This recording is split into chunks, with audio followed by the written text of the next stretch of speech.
Bienvenue sur Bulle de Bonheur, le podcast pour prendre le temps d'être heureux.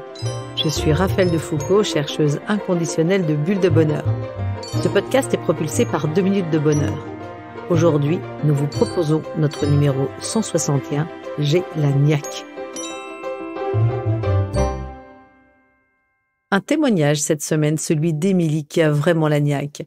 Elle a reçu en cadeau le coffret Un temps pour deux. Et elle nous raconte. Mon mari a joué le jeu à fond et programmait toujours dans notre agenda la soirée du mois. Génial pour moi de me laisser porter par ses initiatives. Très positif. Il a même demandé s'il y avait une saison 2. Alors, patience. Ça, c'est la note de l'auteur. Et elle te termine en disant « Depuis, je l'offre à mon tour dès que je peux. Cadeau de naissance, Noël, mariage. Et on fait mouche à chaque fois. » Alors, merci à Émilie et n'hésitez pas, faites comme Émilie, offrez donc le coffret Un temps pour deux. Oh là là, mais qu'est-ce que ça me chicote! Je suis toujours surprise de voir certaines personnes qui ont des talents fous, qui laissent au placard, privilégiant une vie pépère et sans trop de projets, et puis d'autres, pas toujours des flèches à l'école, qui ont une combativité incroyable, un dynamisme inouï et sont toujours prêts à entreprendre. Bref, ils ont une niaque de dingue et qui me fait envie. Et là, ça me chicote. Mais d'où vient la niaque? Est-ce inné ou est-ce que ça s'apprend? Dans le Larousse, avoir la niaque, c'est avoir la volonté de vaincre. Ça vient du gascon niaka, qui veut dire mordre. Avoir la niaque consiste à se fixer des objectifs clairs et précis et se battre pour y arriver en ayant un plan. C'est un état d'esprit, une forme de combativité, de motivation qui fait que si rien ne fonctionne, c'est savoir persévérer et être capable de changer de stratégie, même 10 fois, pour arriver à son but. Ceux qui ont la niaque évitent de se laisser envahir par leurs émotions en se disant « je suis pas capable » ou à tourner en rond quand les efforts ne portent pas les fruits escomptés et en se disant « je n'y arriverai jamais ». Ceux qui ont la niaque se démènent, se bougent, cherchent des solutions et cette attitude leur procure une belle énergie qui fait envie. On pense souvent à réussite quand on parle de niaque. Il y a donc aussi une dimension positive dans ce mot et qui ne nie pas cependant la part de risque et, de temps en temps, aussi les phases de découragement. Nous allons nous arrêter cette semaine sur les travaux d'Angela Duckworth, docteur en psychologie à l'Université de Philadelphie en Pennsylvanie et auteure de L'art de la niaque. Autant vous dire un livre que j'ai adoré. Elle a, entre autres, soumis aux cadets de West Point des tests pour identifier les futurs flancheurs. Je m'explique.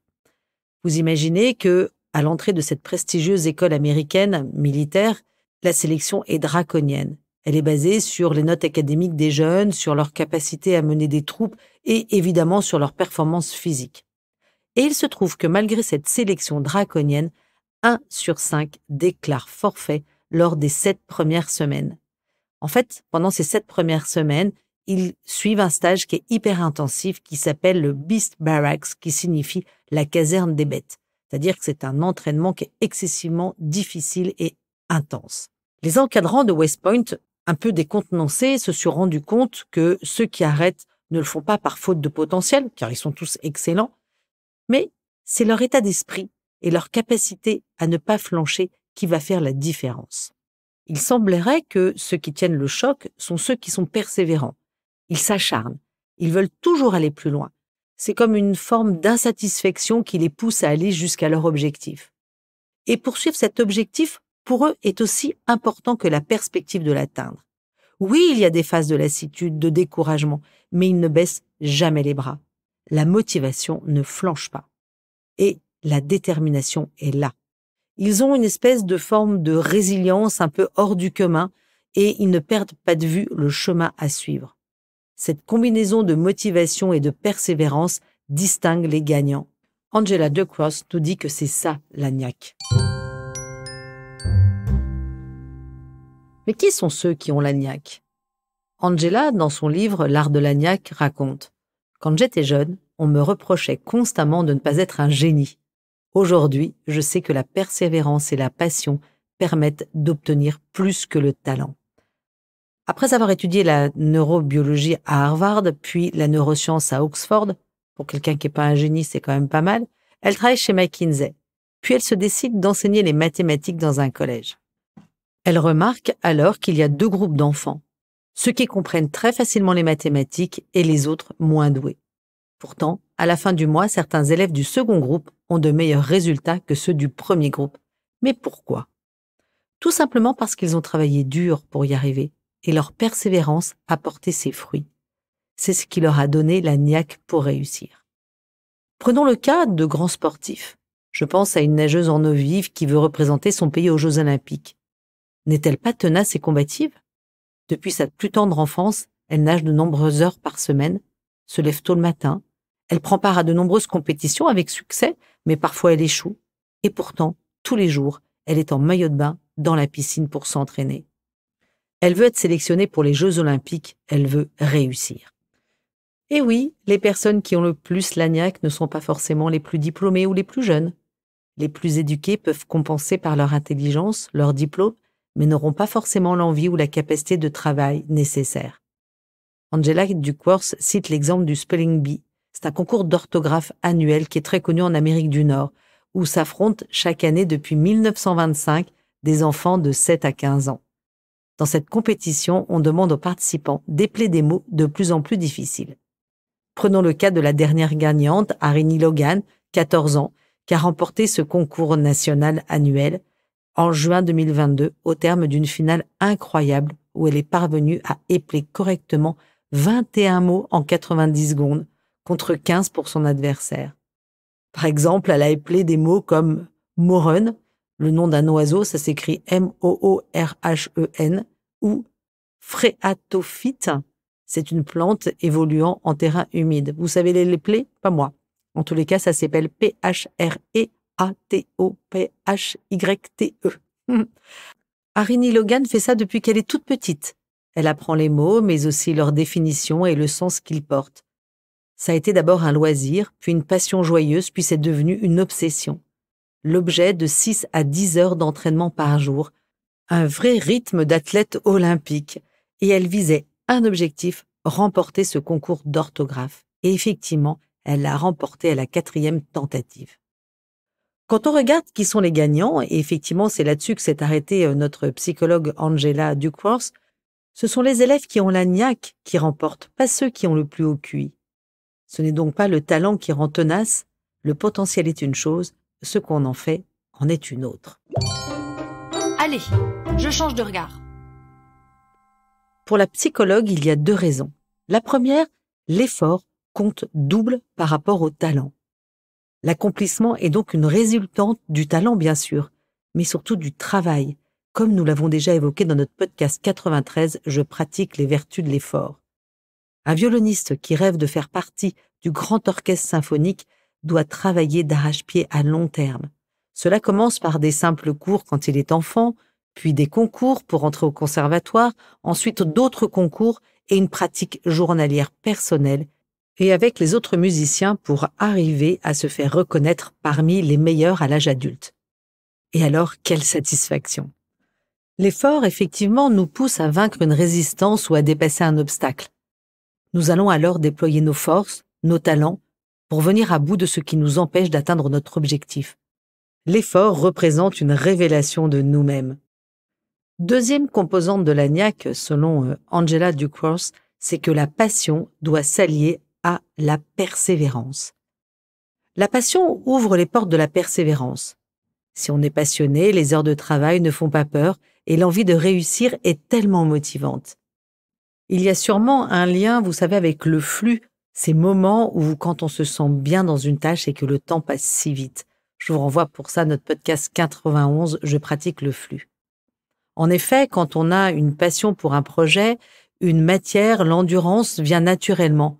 On ne regarde pas le nombre d'heures passées au travail. Regardons l'exemple de certains chercheurs comme Pierre et Marie Curie qui ont consacré leur vie à leur passion. La persévérance est donc bien nécessaire.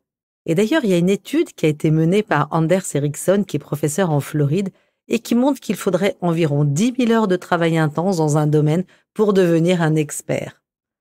La durée est discutable, mais ça sous-entend qu'un travail long et régulier est nécessaire pour réussir. Effectivement, peut-on être un champion d'échecs sans travail? Avec beaucoup de modestie, j'ai envie de faire le parallèle avec les podcasts que je vous propose chaque semaine. Ce sont effectivement des heures de travail, la préparation des thèmes, l'équipe qui m'entoure pour la rédaction, avec passion, et là je les remercie, la relecture, les ajustements, l'enregistrement, le montage puis la diffusion. Un enchaînement de tâches qui nécessite de la persévérance et de la passion. Je peux vous dire que la niaque, j'en ai. Chaque semaine, je prends un plaisir fou à vous partager mes recherches et ce qui m'anime pour vous proposer sans relâche des petits trucs pour faire le plein de positif et voir le quotidien avec de nouvelles lunettes. Et le succès est là. Vous êtes de plus en plus nombreux à nous écouter et à parler de nous. Alors, continuez. Et surtout, merci. Le goût de l'effort, effort dans le sens de progrès, de dépassement de soi en lien avec ses aspirations intérieures, est primordial. Ça s'apprend et ça permet la réussite. Un vrai cercle vertueux. Plus je fais d'efforts, plus je réussis, plus je suis satisfait, plus je suis motivé, plus j'ai envie d'aller plus loin et je fais de nouveaux efforts et on recommence la boucle. Je pense à ces sportifs de Jeux paralympiques où leur handicap, censé être un handicap, devient par leurs efforts, leur niaque, un atout qui les fait se dépasser. Voir courir un homme sans jambes, jouer au tennis de table avec sa bouche et son pied, tirer à l'arc sans bras, nager sans main ni pied, tirer à l'escrime en chaise roulante sont les plus beaux exemples de dépassement de soi. De vrais exemples de niaque, de passion et de persévérance, en tous les cas qui pour moi sont des vraies sources d'inspiration. Que pouvez-vous développer et quelles sont les qualités que vous pouvez développer pour avoir la niaque? Tout d'abord, avoir confiance en soi. Vous dire « mon projet est possible », je peux y arriver, j'ai les compétences, à moi de travailler à fond et je n'ai pas peur du regard des autres. Je reste positif. Je vous renvoie pour ça à notre podcast numéro 6, je me fais confiance. Deuxième idée, prévoir des objectifs clairs et précis. Ça demande donc un travail personnel en amont. Quels sont vos objectifs? Comment allez-vous les réaliser? À vous de créer un vrai cahier des charges détaillé. C'est la base sur laquelle tout repose. Troisième idée, avoir envie de travailler fort et à long terme et avoir le temps pour votre projet. Quatrième idée, croyez en votre projet. Avoir un projet qui a du sens pour vous, qui est en rapport avec vos valeurs. C'est ça qui va créer aussi la motivation, c'est la cinquième piste. Une force pour accomplir les choses. C'est effectivement rester positif en mesurant avec justesse vos capacités. Vous pouvez réécouter notre podcast 125 sur la motivation. Et puis aussi, vivre un échec, c'est comme une expérience, rappelez-vous-en. Je vous renvoie pour ça à notre podcast 34, je surmonte les échecs. Rappelez-vous, toute initiative n'est pas un long fleuve tranquille. Comment peut-on avoir aussi plus de niaque? Alors comme le dit Angela Duckworth, le talent est une chose, mais ce que vous en faites en est carrément une autre. Alors, à vous de jouer. La psychologue définit ainsi les forces interpersonnelles qui sont l'empathie, la gratitude, la générosité. Elle définit aussi les forces intrapersonnelles qui est le self-control, la niaque, l'optimisme et les forces intellectuelles de chacun. Les trois combinés font un cocktail optimal et sont les garanties de la réussite, surtout s'ils sont associés à de la souplesse, aussi bien relationnelle qu'intellectuelle. Ce constat s'applique dans tous les domaines. Angela, ayant été professeure pendant quelques années, suggère aux enseignants, pour favoriser le développement de la niaque chez les enfants, d'avoir des attentes élevées pour eux dans une ambiance affective et propice. En équipe de travail, la niaque se développe avec l'impulsion de son leader. Cependant, elle peut se démultiplier si l'équipe est en confiance. Si chacun est impliqué dans son travail, ça va créer une équipe soudée et laborieuse qui va se projeter. Cet état d'esprit donnera des ailes à vos projets. Et hop, je me lance. En bref, si je résume. Avoir la niaque. 1. Ça s'apprend, donc c'est accessible à tous. Pas besoin d'avoir un QI super élevé. 2. C'est un effort constant, sur la durée, ajouté à de la ténacité. 3. C'est une attitude positive et ouverte qui génère de multiples satisfactions. À vous de jouer, chers auditeurs. Une carte de 2 minutes ensemble pour vous souvenir d'un moment de votre vie où effort et ténacité ont porté de beaux fruits. La petite mousse donne la niaque, justement. Elle nous vient d'Antoine de Saint-Exupéry, qui nous dit « Pour ce qui est de l'avenir, il ne s'agit pas de le prévoir, mais de le rendre possible. Avec Bulle de Bonheur, prenez le temps d'être heureux. »